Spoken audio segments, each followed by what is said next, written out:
kita akan membahas mengenai filsafat Mullasadra, seorang filsuf besar, pendiri mazhab hikmah muta'aliyah atau teosofi transenden. Filosof ini memang memiliki suatu keunikan di dalam metodenya. Dia menggunakan metode filosofis dengan penalaran rasional, sehingga ini bersifat filosofis yang tentu saja sangat rasional, kemudian menggunakan metode pendekatan gnosis atau dengan sufisme gitu kan, penghayatan spiritual, pengalaman yang bersifat spiritual di dalam menyentuh realitas, menalar realitas dengan berbagai aspek dalam realitas itu, dengan nalar pikiran dan juga dengan pengalaman batin juga. Selain itu ditambah dengan mencari keterangan, menggali hikmah dari kitab suci Al-Quran, juga menggali, menalar dengan dialektika, yaitu dengan kalam. Jadi filsafat hikmah muta'aliyah adalah suatu penalaran filosofis, suatu pengalaman batin yang gnosis, dan juga adalah penalaran dialektis dengan kalam, juga mencari hikmah dari kitab suci. Kenapa pemikiran Mullasadra menjadi sesuatu yang sangat unik? Karena latar belakang pemikiran sebelumnya menimbulkan problem di dalam metode, problem di dalam membatasi suatu bahasan, problem di dalam belum ditemukannya pemikiran yang secara konsensus tentang pendasaran mengenai realitas. Maka filsafat Islam dikatakan memiliki identitas yang berbeda dengan filosof Yunani. Itu adalah karena filsafat Islam memulainya, khususnya adalah filsafat Mullasadra, dengan pembahasan mengenai wujud. Nah, dari sini kita akan memahami tentang pemikiran Mullasadra dengan pemikiran yang sangat fundamental mengenai realitas. Ketika kita tidak bisa memahami realitas, maka kita menyatakan tentang kesesuatuan, tentang suatu kebahagiaan, itu menjadi hampa. Karena kebahagiaan, realitas, kebenaran itu harus berdasarkan suatu fondasi, yaitu ada. Dan di abad selanjutnya, pemikiran Mullasadra ini menjadi suatu yang sangat masih relevan, dan bahkan menjadi suatu wajib di tanah Persia, di Iran sana, untuk mempelajari tentang kitab Mullasadra. Realitas yang kita alami terdiri dari berbagai hal yang bersifat partikular. Berbagai penampakan hadir di dalam pengamatan indera kita.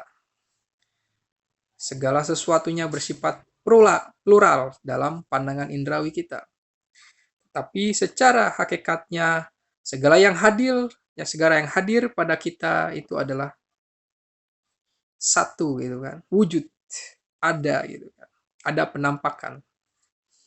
Dan juga di dalam pikiran kita itu mempunyai suatu dimensi ada yang bersifat internal di dalam pikiran atau zihni ini, dan juga ada atau wujud yang berada di luar, yaitu wujud eksternal.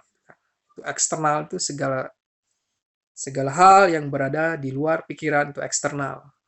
Nah, jadi kita bisa membedakan suatu yang ada itu di dalam pikiran atau ada yang bersifat eksternal. Nah, di sini filsafat mulasadra membangun suatu fondasi untuk berpikir apapun itu dengan memahami tentang wujud dulu.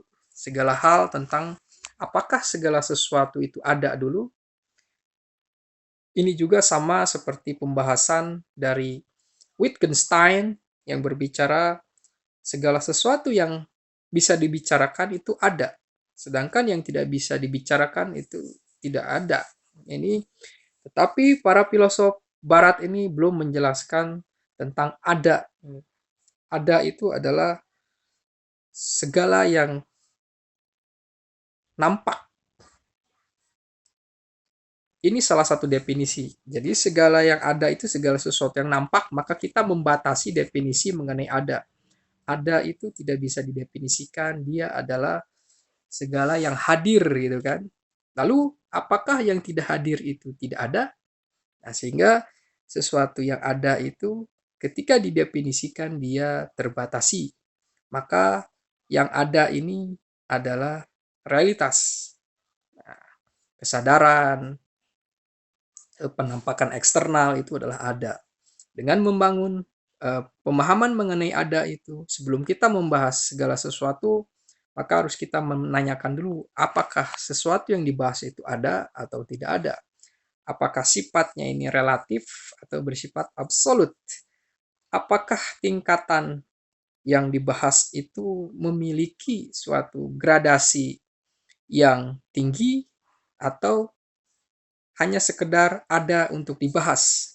Nah, di sini Sadra menjelaskan bahwa seseorang tujuannya untuk mempelajari filsafat hikmah adalah untuk menyempurnakan jiwanya dengan hadirnya suatu pengetahuan mengenai realitas yang tinggi, gitu kan, yang mulia, yang menentukan suatu ilmu menjadi tinggi, menjadi mulia itu adalah subjek yang dipelajarinya, yaitu tentang ilahiyah, sesuatu yang tinggi. Juga di dalam pembahasan mengenai pemikiran Mulasadra, ketika kita memahami tentang pondasi wujud atau pondasi realitas, maka kita bisa membedakan mana suatu kebenaran yang bersifat konsensus dan mana kebenaran yang pada dirinya sendiri. Jadi kebenaran yang bersifat eviden gitu kan, hadir dengan dirinya sendiri gitu tanpa harus penalaran. Meskipun pembahasan mengenai wujud itu membutuhkan penalaran, karena ya wujud itu misalnya kita pahami memang tanpa tak perlu definisikan agar ia tampak hadir sebagaimana adanya gitu kan. Nah, itu sesuatu yang berusaha untuk mengenali tentang suatu sifat wujud itu. Jadi kita mulai memahami tentang yang ada di dalam pikiran, ada di dalam realitas eksternal, sehingga kita bisa membuat suatu argumentasi dan membuat keyakinan itu berdasarkan argumentasi yang kita yakini. Karena kita meyakini sesuatu itu harus berdasarkan suatu argumentasi mengenai agama, mengenai ketuhanan. Pertama kan kita akan menyatakan apakah Tuhan itu ada, karena ia dibahas maka dia ada. Apakah adanya di dalam pikiran, apakah adanya di eksternal. Kita memikirkan Tuhan, maka Tuhan ada di dalam pikiran kita, wujud jihnih kita. Tapi apakah Tuhan itu ada di eksternal? Eksternal yang mana? Apakah adanya berdasarkan persepsi kita,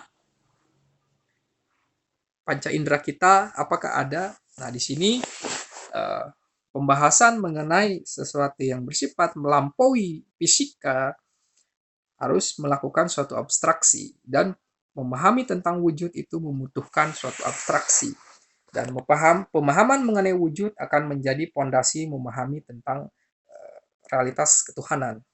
Nah, jadi Tuhan itu ada, lalu adanya di mana? Tuhan tidak terikat dengan ruang dan waktu. Lalu dia di mana? Gitu kan? Apakah segala yang kita pikirkan mengenainya adalah sesuatu yang hakiki? Lalu apakah pemikiran yang kita anggap benar mengenai Tuhan itu sesuatu yang bersifat dirinya sendiri?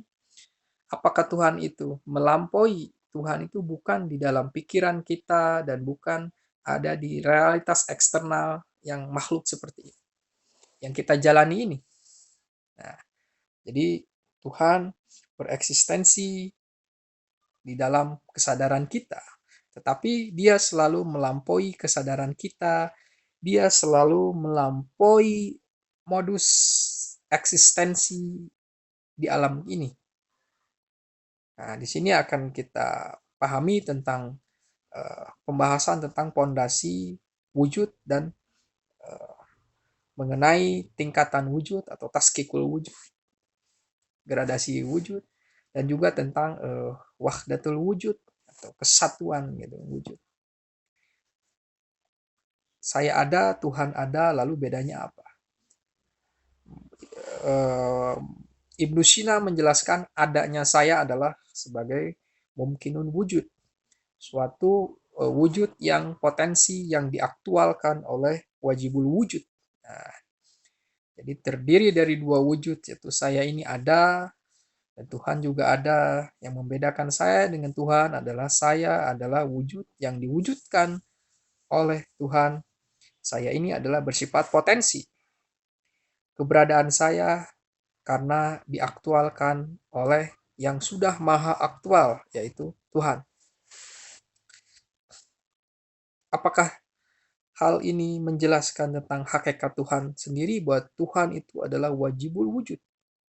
Keberadaannya adalah niscaya, dia sudah aktual. Jadi wujud itu apa gitu kan? Wujud itu apakah sesuatu yang bersifat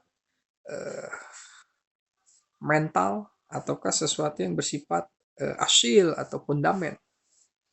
Kita mengenali sesuatu itu kesesuatuannya itu dulu, atau kemahiyahan itu dulu, atau adanya dulu. Nah, mula sadra membalik, kita mengenal realitas ada dulu.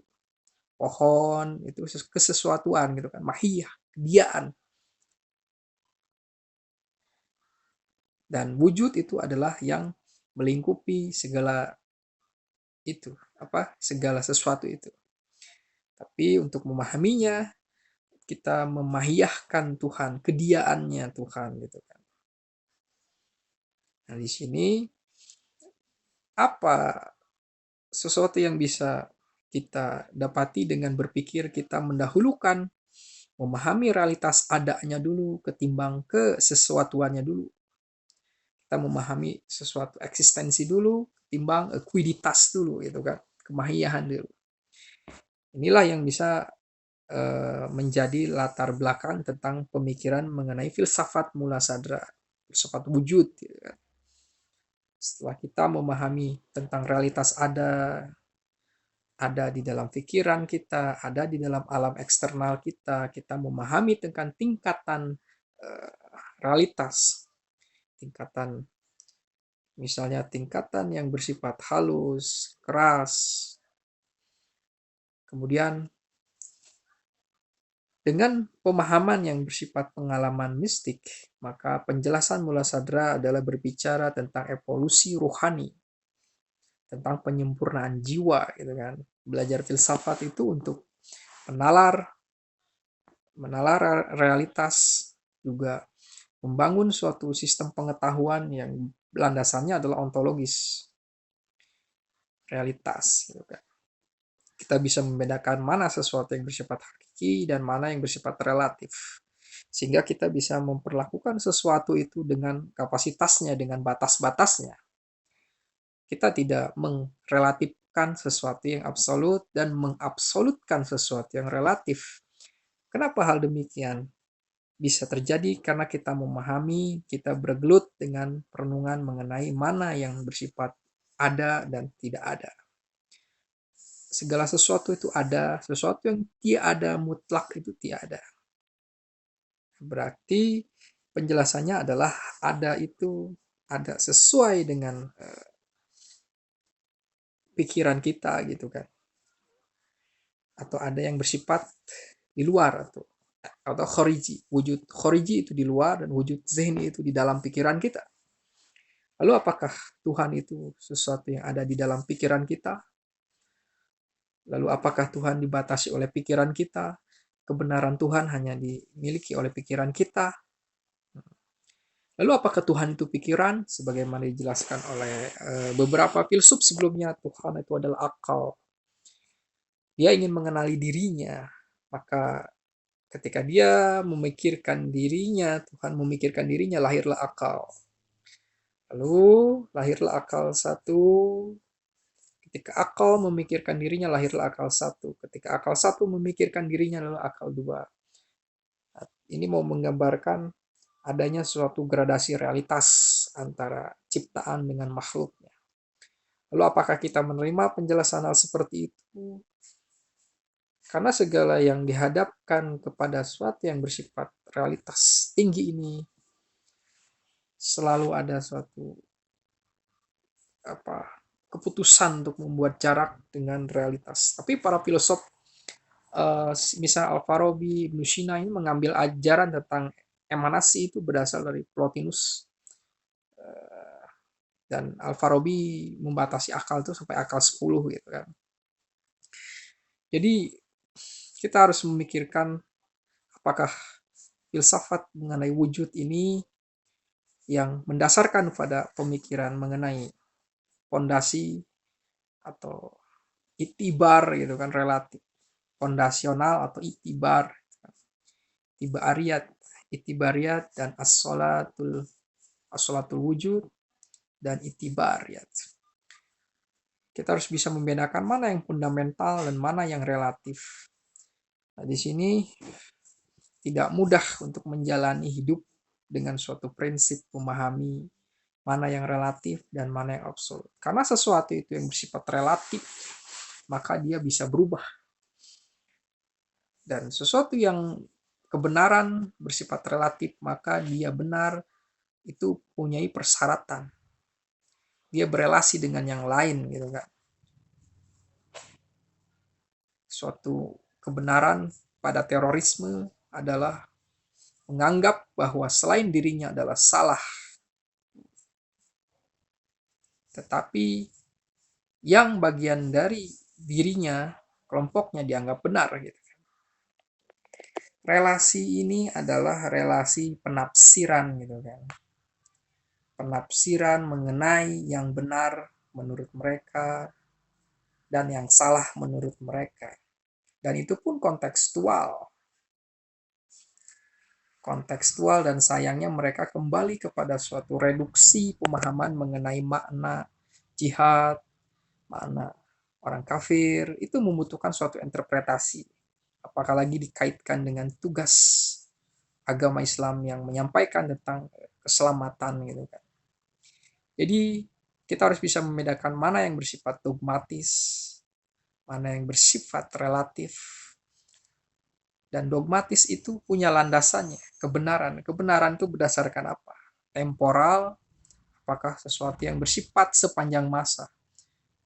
Prinsipil, menghormati hak asasi manusia, menghormati hak hidup manusia, itu sesuatu yang ideal.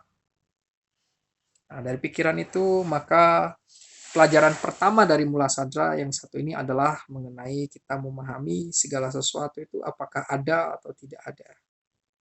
Kalau hanya sebatas di dalam pikiran, ya itu mungkin ada, dan sesuatu yang eksis di eksternal juga itu ada gitu kan. Lalu relasinya dengan kehidupan kita itu seperti apa gitu kan. Relativitaskah atau sesuatu yang bersifat fundamental bahkan mempengaruhi kehidupan kita sangat penting sekali. Juga kita harus memahami tentang tingkatan kebenaran ya, seperti bagaimana tingkatan wujud, tingkatan realitas, realitas yang kita bisa pahami, realitas yang terdekat dari kehidupan kita, dan juga tentang realitas keterkaitan antara satu dengan yang lain. Jadi kebenaran itu memiliki tingkatan juga gitu kan, berdasarkan pemahaman, berdasarkan suatu kajian yang mendalam tentang realitas masyarakat, realitas kesadaran mengenai peradaban, itu kan ada tingkatan-tingkatan.